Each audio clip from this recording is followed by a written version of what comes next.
after the historic floods in 2022 in eastern Kentucky. One eastern Kentucky county sought to build flood-safe housing for its community, publicly subsidized, but was unable to get in touch with the landowning company, Western Pocahontas, in order to get permission to build the land. And so had to go to threaten eminent domain just in order to get the landowner to respond. And so this is just basic in terms of how our economy revolves around property access and property rights. In order to transition the use to something else, you have to be able to understand the dynamics of ownership.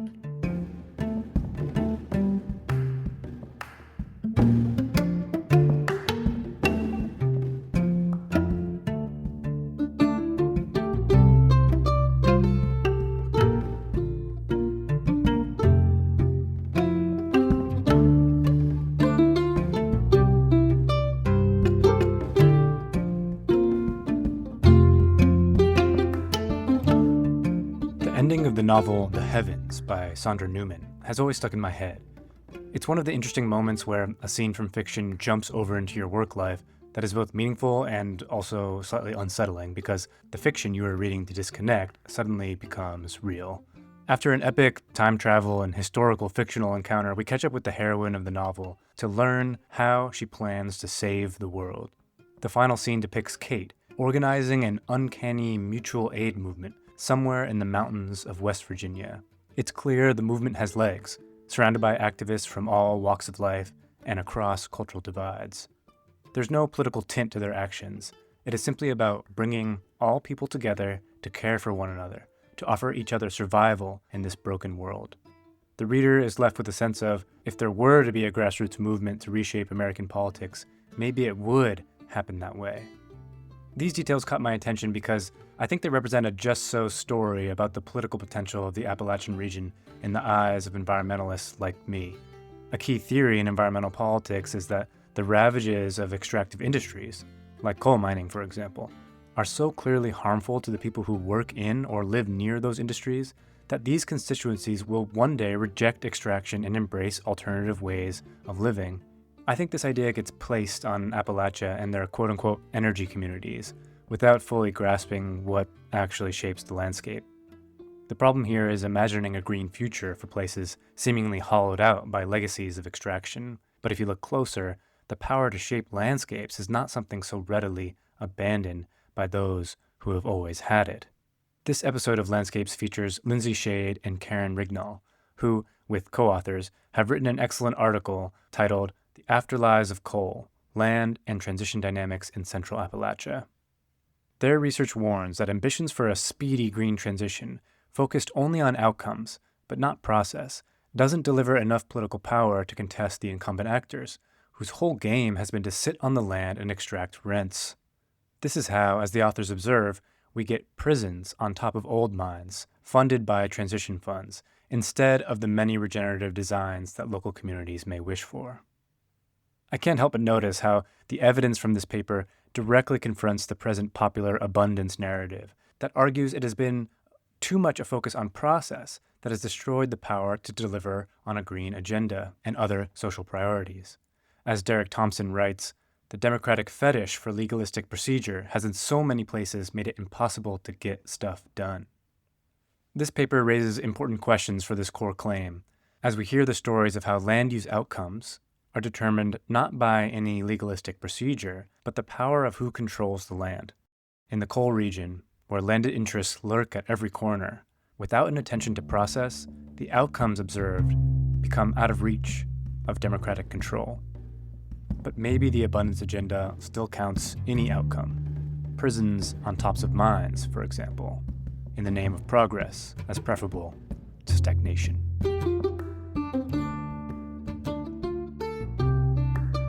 I'm Adam Calo, and you're listening to Landscapes.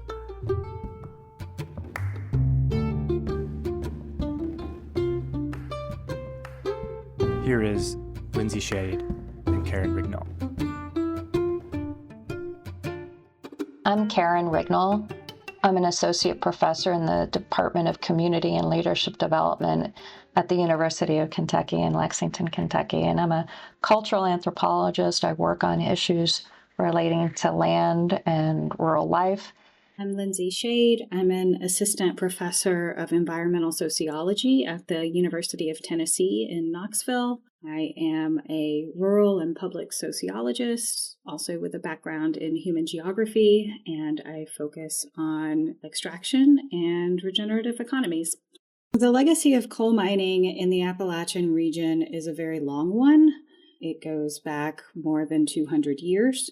And so, as of today, more than 1 million acres of land in Central Appalachia have been disturbed specifically for surface mining for coal. So that's not even considering all of the underground mining that's happened over the centuries.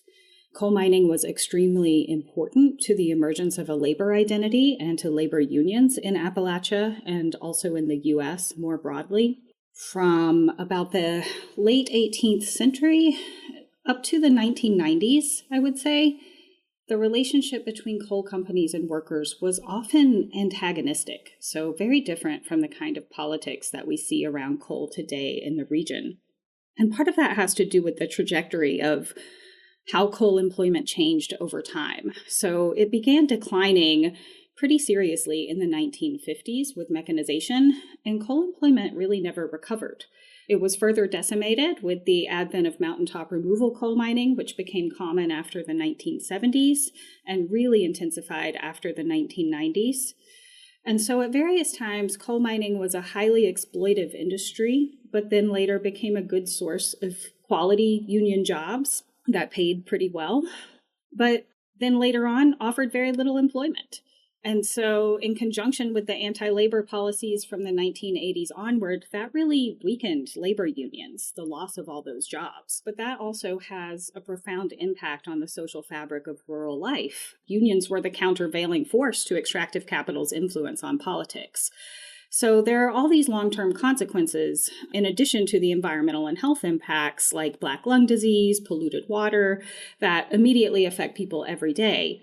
Some of the most trenchant legacies of coal are pretty tough to pin down for just your regular person, and those are the policy and revenue tax dimensions. And that's something that Lindsay's worked on a lot, and that this article also addresses. An entire governance structure regionally was set up around coal extraction. Important work that has been done for about 50 years now, especially around the Appalachian Land Study that we discuss in the article, have documented the ways in which the coal complex, coal companies, but also landholding companies, railroad, the entire value chain, put their pressure to bear also on reducing property taxes, not paying property taxes, getting around many of the regulations. And that is an important legacy of coal that we've been exploring as well.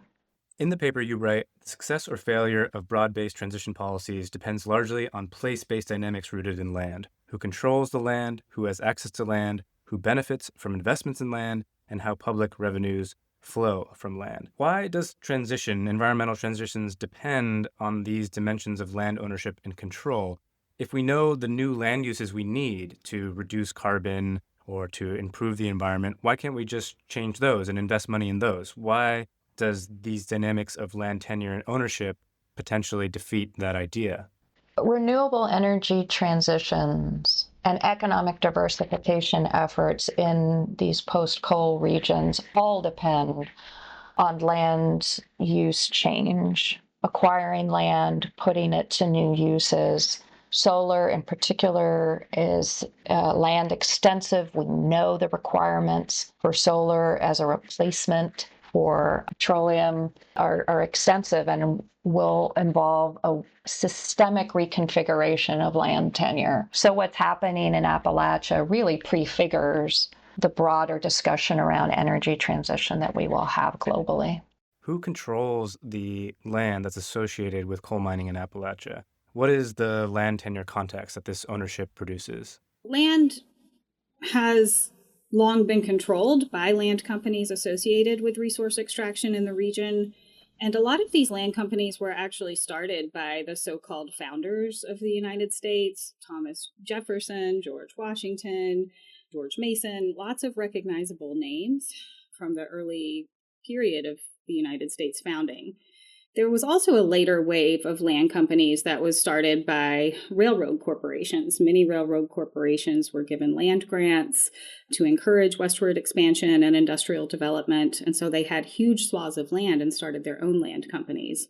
And there were also folks who had been successful in the railroad industry who became investors in land. So land was also one of the first speculative kinds of investments to create financial markets in the United States and globally. In 1977, a group of grassroots stakeholders came together in the Appalachian region to try to understand who owns land and how land tenure affects them. They produced a study called the Appalachian Land Ownership Survey. They themselves were called the Appalachian Land Ownership Task Force because they saw that issues with land ownership were affecting every dimension of their lives, particularly after some historic floods happened in 1977 that were exacerbated by strip mining. And so what they found by going into their local courthouses and just looking at the documents available to them was that around 75 to 80% of land in the 80 counties that they looked at across the Central Appalachian region, covering 6 states, was owned by companies associated with the coal industry. And that's just talking about the surface. The other thing that's important to understand about land tenure in Central Appalachia is that we have what are called split estates, which means that whoever owns the surface can have a separate deed from someone who owns layers of earth underneath the surface. So there can be separate rights to coal, to oil, to gas, and then, of course, above the surface, also to timber and to other materials. So all of this depends on how the deed is written. But that arrangement was made possible by these early land speculators who argued in the courts that in colonial context, the kings had the right to subsurface minerals. And so there was already a precedent to separate these resources from surface tenure. Instead of it being the dominion of the state, like it is in many other countries around the world, it became possible for private companies and private individuals to separately own subsurface resources. And that's created a lot of complexity and conflict in the region because, as you can imagine, the use of the land on the surface for something like a home or a farm conflicts with strip mining, right? It conflicts with hydraulic fracturing for natural gas. And so there have been a lot of court cases, and what the courts have held is that you can move your farm, you can move your home, but you can't move the natural resource. And so to best promote the intensification and use of all the resources possible, when there's a conflict, it's the subsurface estate that is given priority in a judicial ruling. So that really gets to this relationship between concentration of economic activity and land ownership. I guess I'm wondering, isn't this always the case?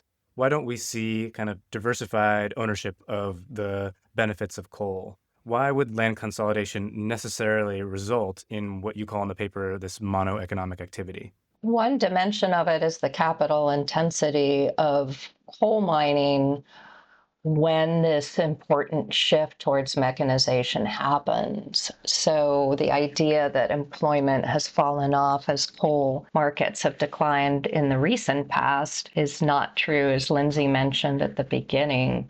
In fact, avoiding union mobilization was an important driver for mechanization. So as soon as coal becomes dominant, it also starts to try to eliminate labor. Consolidation also happens in order to make mining more cost effective and more profitable. It also becomes a financial asset in an important sense that we explore in the article.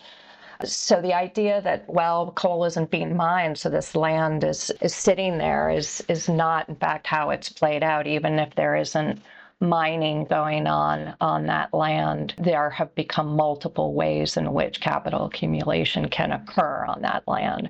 So there is no incentive, especially when property taxes are so low or not enforced. There's no reason to get rid of the land because there will be a new opportunity to produce rents or somehow financialize the asset.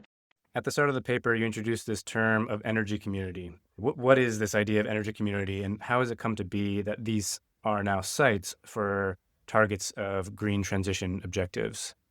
A lot of that just comes through the Inflation Reduction Act of 2022, which made historic public investments in public infrastructure and in economic recovery. And so that legislation defined three categories of energy communities, and those are brownfield sites, areas based on unemployment rates, and census tracts where either a coal mine closed after 1999 or a coal-fired electric power plant was retired after 2009. And so these were areas that were designated as energy communities for strategic economic investments in new infrastructure. And a lot of lobbying and compromise parts of the Inflation Reduction Act were really focused on green energy and reducing emissions. It's important also to distinguish between that pretty narrow definition and a more vernacular use of the term. So many of us who are writing on this, I think, have started to throw around this term of energy community. But it is a very narrow definition because a lot of mines closed before 1999. Many of the most severe impacts were significantly before that from mountaintop removal. The actual number of communities that would fall in this category are significantly smaller than the total number of communities that have been involved in energy production.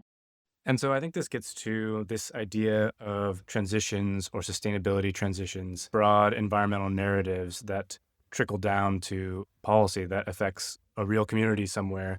And so for the two of you who have been embedded in the political economy of Appalachia, why does Appalachia need to transition? What is it transitioning out of, and what is it transitioning to?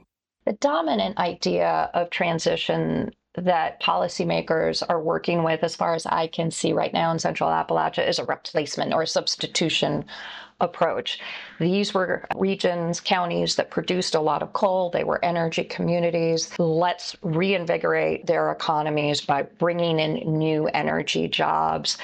There are a lot of problems associated with this. Energy production is not easily substitutable on purely technical grounds, but on larger structural, political, economy, and justice grounds, there are significant problems with using the policy structures, revenue structures, land tenure systems that promoted consolidation and exploitation and environmental damage during coal, and then somehow assuming that they are going to equitably transition into a new form of energy production that does not produce the same effects is a fantasy that has not been borne out. And a lot of communities are seeing that this sort of substitution approach to transition is not bringing new jobs, nor is it in fact reducing carbon emissions.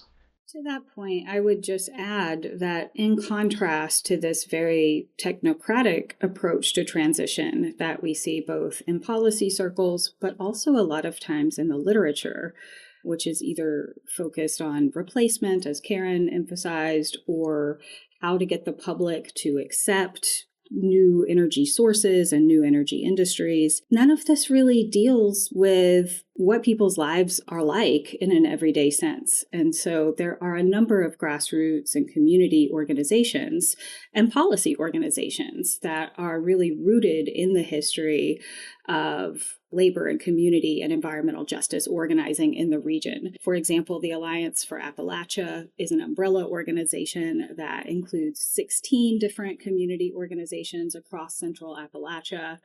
There are others like Appalachian Voices and other regional platforms for just transition.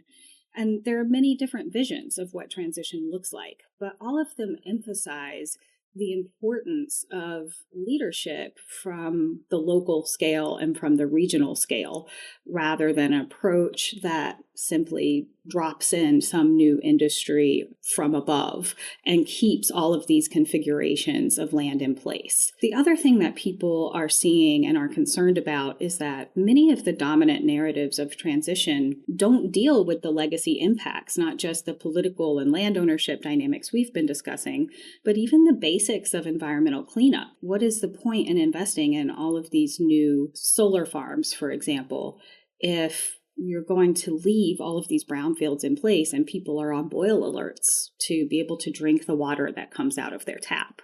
Okay, so you have these semi-consensus vision that land use should change, but you have many competing visions of what it should change to. What your paper really does is it says, well, what actually happens when this investment attempts to change the land use? The paper uses 3 cases of land transition where the role of these legacy landowners that you were talking about and other incumbent actors end up distorting the ultimate land use in Appalachia. I'd like to walk through each one, focusing on who the incumbent actors are and how they end up getting what they want over the other interests. Can you walk me through the first one? How does prison infrastructure end up getting prioritized on lands seemingly earmarked for broader land reclamation projects? Why do prisons end up being the chosen land use here? Well, at this point, a lot of Central Appalachian communities are economically devastated, and they've also been socially and politically weakened. And so in many areas, people do not want a prison in their backyard. Oftentimes, economically devastated rural areas become targeted as places for prison development because it's a place where locals may say, this is our only economic opportunity. Or rather, they may hear that from politicians presenting it to them as an economic opportunity and say, well, if this money doesn't come here, the development's going to go somewhere else and we'll be left with nothing. It also keeps the prisons kind of out of sight and out of mind when they're isolated in these hard to reach areas. There are a number of prisons on former mine lands in the Central Appalachian region, at least 16 if we're just looking at prisons built since around 1990 on former mine lands. So one basic element of the prison industry is that it requires a large amount of land, it requires a large amount of infrastructure, and it's very easy for a politician to say, look, I did something. I brought you an industry. I fixed the problem. Prisons in particular became a really popular rural development strategy after the 1990s. There are many more federal prisons in the Central Appalachian region in particular than would make sense given the population that's in Central Appalachia. In particular, in eastern Kentucky, there are already 3 federal prisons. And eastern Kentucky, of course, is an area of that historically concentrated coal mining. There is a 4th federal prison currently proposed to be built also in eastern Kentucky. All of these prisons were advocated for by a particular congressperson named Hal Rogers, who has been in office for over 40 years, representing the district that covers pretty much all of eastern Kentucky, all of this coal region. And for a long time, he was the chair of a very important committee in Congress, the Appropriations Committee, and he still remains the chair of the subcommittee that makes appropriations for things like prison development. And so he in particular has been very active in advocating for prisons as a post-mine land use.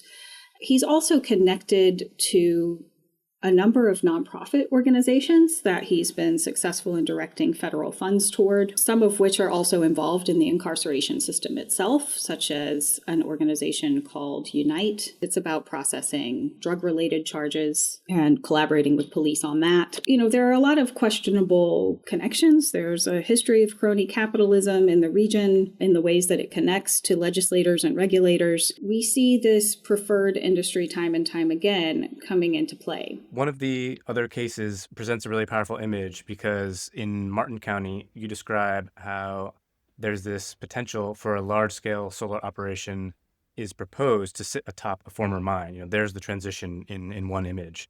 How does this case actually play out?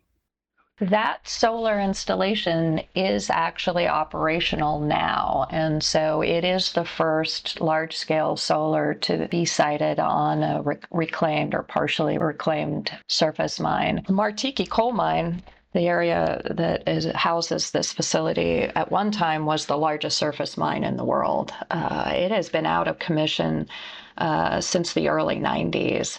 And so much of Martin County grew up never having seen coal from that site. But it has been held without any activities for formal kind of economic development for a significant period of time. Residents, however, have been using the site. There is a herd of wild horses. This has been essentially a county park, as it were. In the midst of the pandemic, a solar facility was announced by Savion is the developer. They hired a local political official candidate from the Lexington area who has a company called Edelin's Renewable to do the community outreach. So this is an interesting case because, in theory, this is the grand opportunity to take land that's not being used, that was so disturbed by mining that there are very few other activities that can happen on it, and then put it to use for green energy. However, there are key issues that are coming up with this project that energy justice scholars and activists have really identified around large-scale solar and other renewables around the world, which is that they generate even fewer jobs than either coal, oil, or I think gas as well. So you have a situation where a large facility is enclosing land that people are using and promising a new dawn. Literally, the language is quite breathless in some of the promotional materials for these facilities. But in reality, the actual revenues that come to a county government are very minimal, and without any requirements to produce sustained community benefits, the solar developers simply will not. So that is kind of where the situation is in a holding pattern for many developers, because a lot of the federal incentives are in doubt, on hold, and likely to be canceled. So many projects may in fact switch directions because developers are not seeing the same kind of financial incentives. And the final case is in a place called Clear Fork Valley, where you really detail the history of this 200,000 acre parcel that is passed from various owners throughout time up until most recently, the Nature Conservancy ends up owning this large parcel. Tell me the story of this case and tell me how the incumbent actors adapt to continue to seek to gain revenues off this one parcel of land. I'll start by getting into a little bit of the land transfer history of this parcel. This area of East Tennessee forms part of a large number of parcels that comprise over 250,000 acres of land that actually include Kentucky, Virginia, and Tennessee. This area of land was purchased by the Nature Conservancy from Heartwood Forestland Fund, which was purchased from the Forestland Group, which was originally timber rights that were severed by Pocahontas Land Company. Pocahontas Land Company is one of those companies that was started by the railroads. It was started by Norfolk and Southern. So that's how far back this consolidated land ownership goes and how you see it change over time. So there has been coal mining, there's active oil and gas extraction on this land still in East Tennessee, as well as other areas where this conservation project exists. The name of the conservation project, now run by the Nature Conservancy, is called the Cumberland Forest Project. And so there are different revenue generating streams that are associated with this project, including tourism development like off-road recreational vehicles, carbon credits, among others that we discuss in the paper. The whole idea behind this purchase is that it is actually backed by a separate wing of the Nature Conservancy called Nature Vest, which is funded by private investors. The land was always intended to be sold about 10 years after it was purchased, once the return on investment could be given back to the investors. So the whole idea is that conservation and capitalism have to be made compatible in order for conservation to exist. You have to have the buy-in of these investors. Over time, there have been this continuation of efforts to extract revenue from the land and return it back to investors who are outside of the region.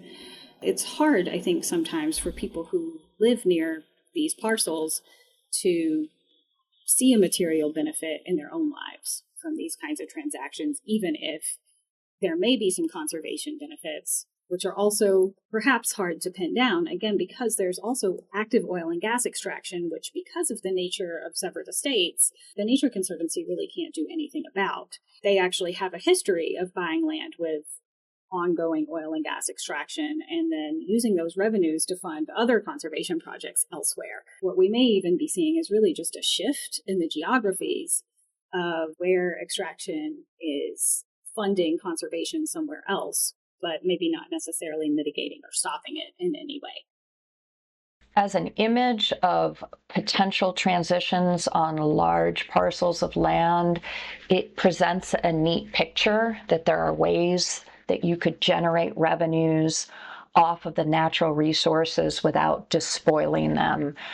The realities cannot avoid the multi-century history that we've been talking about, however, is that you cannot have an equitable or, in fact, ecologically sustainable transition when you are replicating the extraction of wealth from the area. And each of the activities that are outlined as generating revenue are really accumulating capital for these investors. The notion that there are community benefits, which would be the most narrow definition of a kind of just transition effort here, is not even a viable option, because these structures are also not set up for meaningful stakeholder autonomy or participation in decision making. So residents who have been using these lands and have, in fact, been stewarding the water and the woods, they are not structured institutionally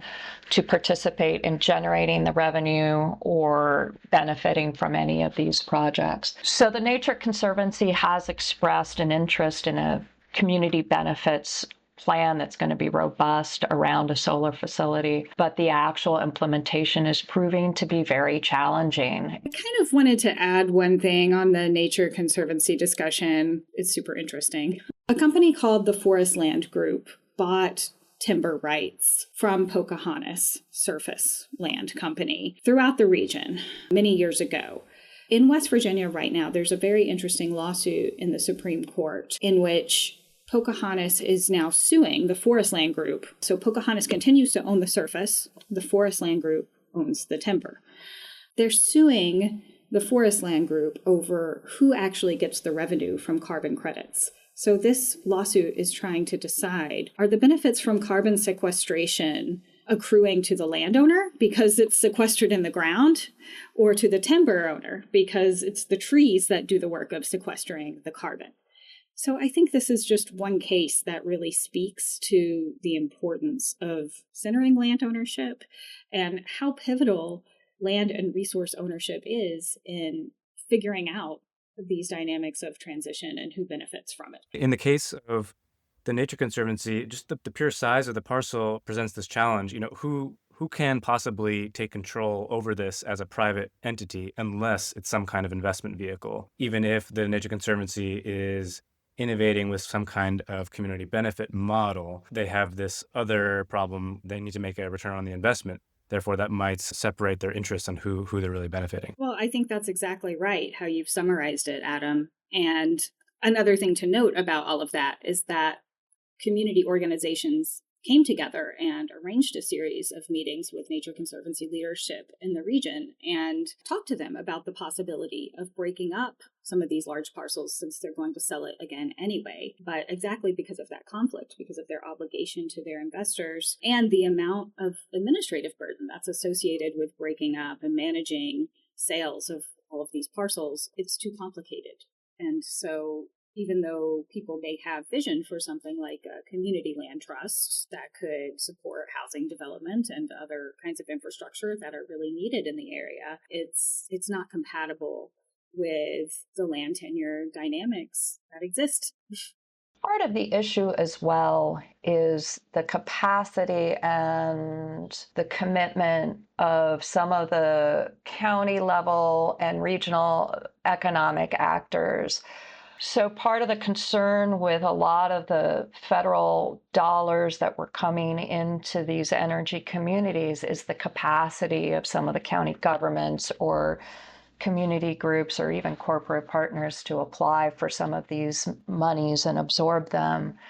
But I have actually found that sometimes it's not a question of capacity, but it's a question of some of those incumbent actors not really wanting to advocate for greater community benefits or higher tax revenues because it's not necessarily in their interest.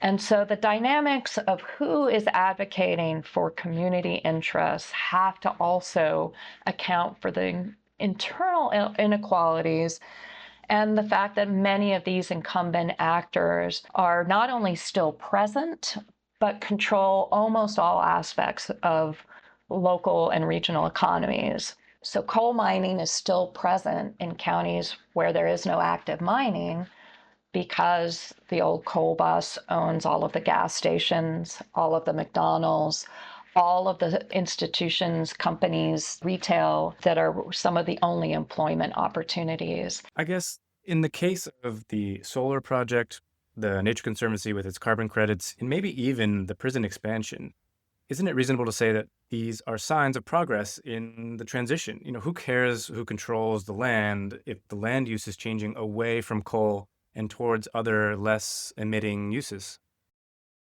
That presupposes that carbon is actually being reduced. And in fact, what we're seeing is an explosion in greenhouse gas emitting activities. So if renewable energy is being directed at energy hungry data centers, we are not, in fact, having a transition, even in the narrow sense of energy production and carbon. I really bristle at the idea that we need to push these projects through no matter what because the situation is so urgent. That's crisis capitalism because, in fact, the most urgent actors are really benefiting in terms of capital accumulation and rents and not, in fact, reducing emissions. So holding up a region such as Appalachia as prime for renewable energy development will not yield either environmental, social, or economic benefits unless this legacy of extraction is addressed. Lindsay, you mentioned that there are these other actors who have different designs for the land. What are some of these alternatives and why don't they come to be? So some of them do come to be and have come to be. There are a couple of existing community land trusts in the region. There is also recently at the site of the proposed prison development in Letcher County, Kentucky, a group called the Appalachian Rekindling Project was able to purchase land that is in the same site where the prison is to be built. And they have a different vision, which is bison restoration. And they've held local community events, getting people interested in bison restoration. And this organization is also Indigenous woman-led and focusing on land return. And so there are some really exciting intersectional campaigns around land and what it can mean to people when we start thinking about land in terms of care and what it can provide to produce economies of care in our communities. But it's challenging because most investment, both from philanthropy and from government, is not targeted at this kind of really innovative community-led work. And that is part of the purpose of our paper, is to really highlight that there are other opportunities that could really move the region in a different direction that could have real implications for sustainability, but it is going to require a kind of systemic change away from this substitution model of transition. The kinds of creativity that Lindsay is talking about can even accommodate larger scale renewable energy, such as the solar facility. It's not that they should never happen. We do, in fact, need a carbon transition. But there are ways to think about who owns those facilities, the kinds of revenue they generate, and then the kinds of activities they support. One of the problems of this substitution model of transition that we've been talking about is that it is so purely jobs focused that it misses opportunities for essentially a reparations model or a basic income model, which has been proven successful in supporting historically and systemically marginalized areas. So why not, in fact, redirect some of the revenues from a solar facility away from Savion is owned by Shell Oil and instead direct those revenues towards basic income, for example, to households who sacrifice their livelihoods, their health, and their land for the coal industry. You write, the territorial reconfiguration induced by processes of transition necessarily confront constellations of interest that facilitate or constrain such transition processes, including historical power dynamics, complex bureaucracies, and often difficult to trace patterns of capital mobility and accumulation. To me, this passage really presents an image that even if there is an agreement that a landscape ought to be reshaped in some way, there are these powerful forces just waiting to jump in and benefit from that energy of reorganization. I've been caught up in some of these debates about, abundance as this new book came out. And one of the central theses here is that this urgent need to build infrastructure to support a green transition suggests we should identify and remove legislative bottlenecks that prevent efficient and effective government action. But even if we accept this premise, this abundance theory of transition doesn't seem to consider the roles of these, as you put it, constellations of interest. How would you respond to an abundance style argument that says the problem here is regulatory heel dragging, that's the deeper driver preventing effective transition out of coal? If you remove all of that regulatory structure, the only people, companies, or groups able to take advantage of those opportunities are the constellations of interest that have benefited from previous waves of extraction. We also have an example right here in Tennessee, the Tennessee Valley Authority, which provides energy across 7 states, across a huge geography. It's a quasi-public utility, but unlike other utilities, including private utilities, it doesn't really answer to a publicly regulated utility commission. It answers only to Congress, which is currently debating whether or not to increase oversight of the TVA and provide some regulation. And without regulation, the TVA has been rapidly accelerating pipeline development, natural gas development to support highly polluting industries such as chemical hub buildouts, data centers, and without having to go through a lot of the kind of permitting and review processes that are normally imposed on these kinds of projects. And it's creating a great deal of community conflict and is not moving us anywhere toward sustainable energy transition. So I would also respond by saying the onus is on people who want to promote this abundance narrative to really provide evidence that regulation is somehow the problem. Well, one of your policy recommendations is that to ensure that planning for a transition is driven by, as you call it, frontline communities, some of the actors that you've mentioned with these alternative land uses, so that the allocation of funds and design of future plans have a more democratic character. But doesn't this solution just slow down the transition that we need by adding more interests into this constellation? Focus on the temporality of transition versus its nature and the social distribution of cost and benefits, I think is misguided because we cannot envision effective transition without taking care of the governance and economic and political support for the status quo. And a key kind of scalar intervention needs to happen at the local and regional governance level to address some of these regulatory issues. But the profound corruption that is built in to the system of land consolidation and extraction, I mean, we don't necessarily use that word a lot in our writing because it is such a red flag for people who are worried about accusations. But honestly, the corruption is a really big piece of this story. We also just need a root cause analysis, right? I mean, if we look at transition in this abstract way, then yes, we can get caught up in thinking about temporality and constellations of interest. But if anthropogenic climate change is traced through industrialization and excessive extraction of land and labor, then we don't get to any solution more quickly by ignoring that and trying to circumvent that reality.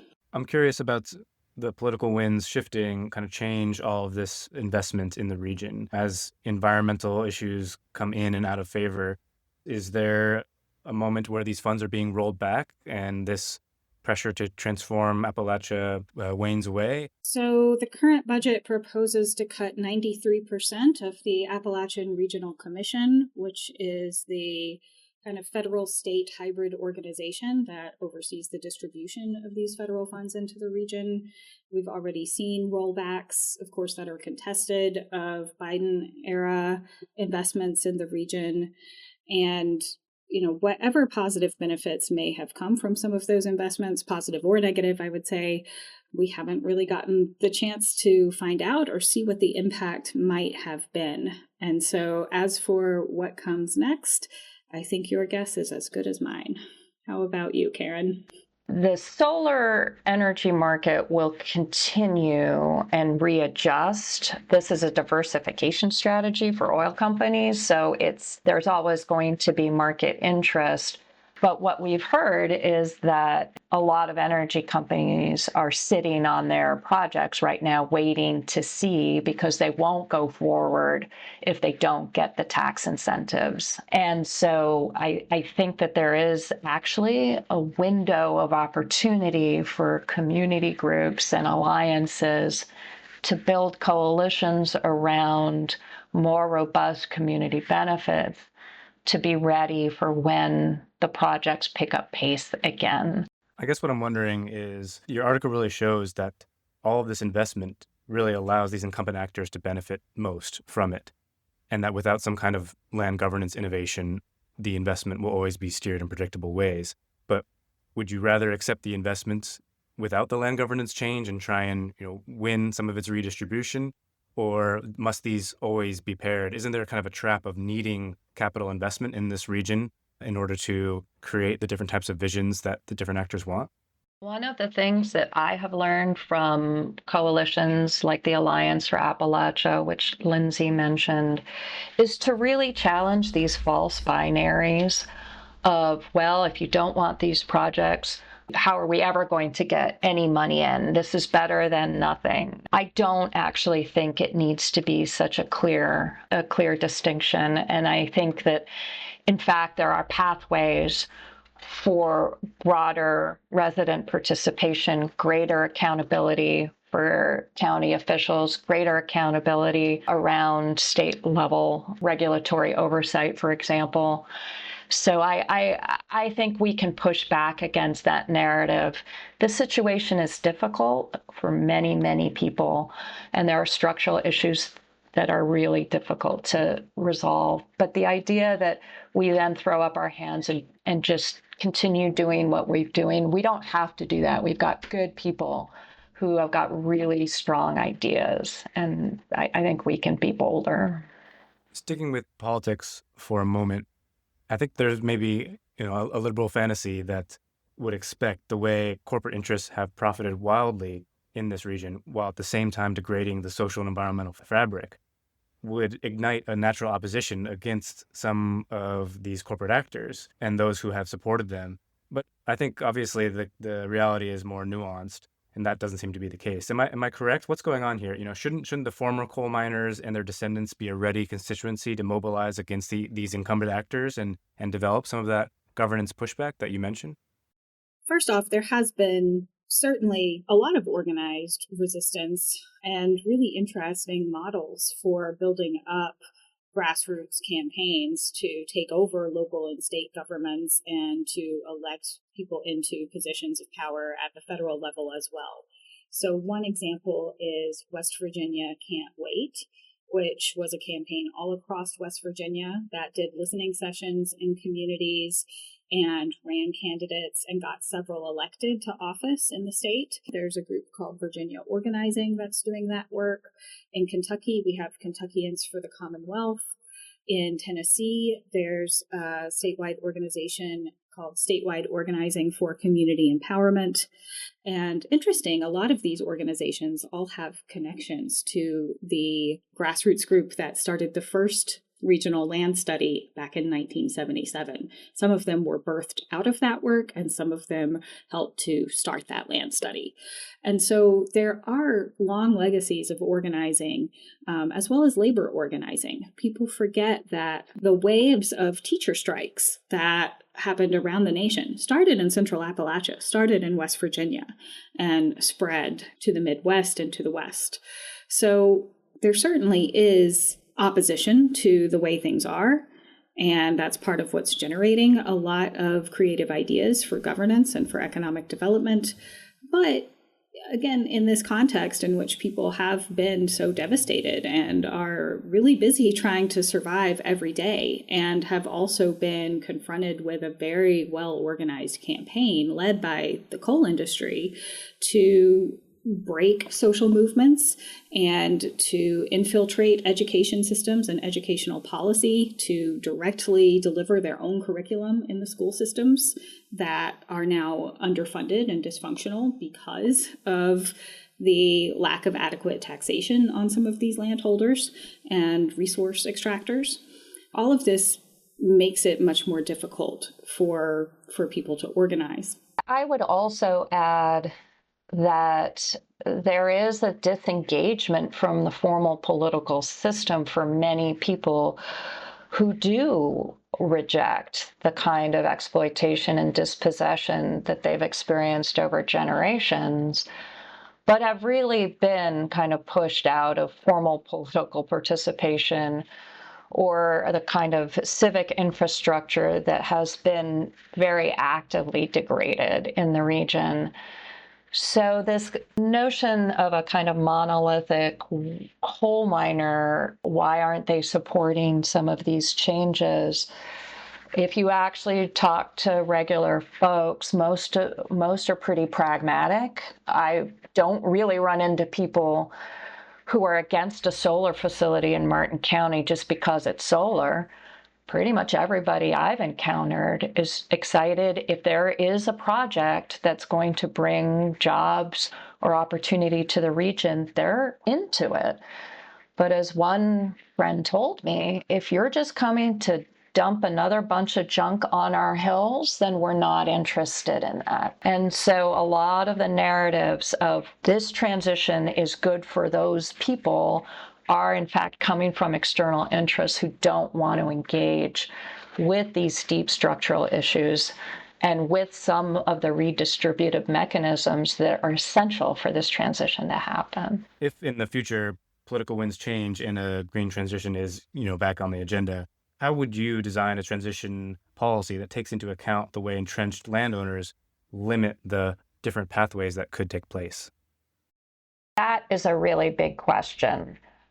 One small thing that we have talked about is really thinking about a land registry, which Lindsay emphasized to our coalition, the U.S. does not have. But even tracking what is happening in terms of land transfers, consolidation, revenues, and use, that is a key piece of this effort. Well, you've mentioned this a couple times, this land ownership study that was influential. Why is just knowing who owns land such an important intervention in the question of what happens on the land? We have heard cases in our work with local communities who are trying to track land ownership where they live, where folks have bought a parcel and then gone to the parcel and found someone sitting on that parcel and said, no, this is mine, and then gone to the courthouse and been unable to sort it out. So if someone wants to start a small business, if folks want to start a land trust, if folks want to reclaim abandoned mine lands, there's a large organization called Green Forest Works that does reforestation on surface mines that has had huge issues getting in touch with landowners. After the historic floods in 2022 in eastern Kentucky, one eastern Kentucky county sought to build flood-safe housing for its community, publicly subsidized, but was unable to get in touch with the landowning company, Western Pocahontas, in order to get permission to build the land. And so had to go to threaten eminent domain just in order to get the landowner to respond. And so this is just basic in terms of how our economy revolves around property access and property rights. In order to transition the use to something else, you have to be able to understand the dynamics of ownership. The other thing I would say is that as we have started to get a handle on public revenues and how those flow from these lands, often very unequally. So in some cases where coal companies control a majority of the land, they may pay as little as 6% of the local property tax base, even when they own over 80% of the land, where the rest of the population is burdening the taxes. And so all of that funds any kind of public works, any public infrastructure, which is also going to be necessary for transition, whether we're talking about jobs or ecological transition. We have to address these issues. And we can also start to design creative transition policies like they have in Fayette County in West Virginia. There is an abandoned property registry where, again, it's been really locally led. Groups have started to try to track and predict where there are abandoned properties, get in touch with landowners, and then put those properties into a land bank that then can be accessed for some of these more community-driven economic development policies. And at the state level, West Virginia passed a policy to enable this kind of local land banking. So these are some of the ways that those local land dynamics can be taken into account and through practical policy measures as we think about transition. Land ownership and transparency is also important because the current owners and the actors who do have access to land ownership information really play the advantage. So often you will see patterns of land transfers that happen in the lead up to a highway construction project. Well, some actors were given the heads up about the project, bought the land, and then turn it around for substantial profit, knowing that that project is going to be happening. There are numerous cases that have come to our attention around that. So it really is also about positioning advocates, residents, with the information that others already have and are taking advantage of. So I hear that we need to have more transparency about who owns the land, but also a more transparent procedure about pending sales. What else is needed to destabilize or dethrone the power that these incumbent actors have? Because it sounds like if there is this increased investment and the power remains unchanged, we are going to get transition, but to something that whoever owns the land wants rather than these other communities in the majority.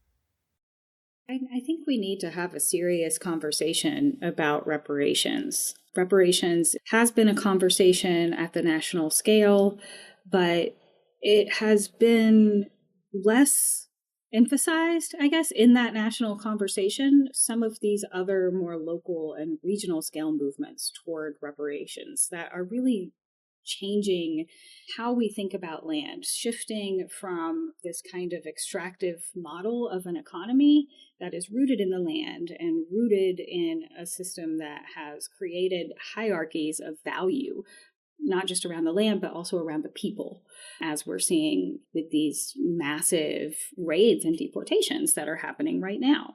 As low-income people are getting together and looking at the problems they have through the lens of land, there are a number of campaigns and organizations that are starting to put together the pieces that people have more to gain by being in solidarity with each other and by really considering all of the viable paths toward reparations and toward creating a more regenerative kind of economy that, again, regenerates those economies of care, regenerates the land. And, you know, it's big, but we need to meet the moment with this kind of big thinking. It is big thinking. And at the same time, it is real and practical. And you can envision a scenario whereby a solar facility is paying a royalty check similar to households in Alaska to households in a county in Central Appalachia whose families have really sacrificed generations of their health, their resources, and their livelihoods. So there's a way to think about reparations that are actually, that are actually pretty practical and don't have to involve unrealistic or utopian policies. There are ways in which we recognize the kinds of sacrifices the people and ecologies have made in the region, and we should do that. I think that's a great place to end. Thank you, Karen and Lindsay, for coming on the podcast. Thank you so much. Yeah, thanks for having us.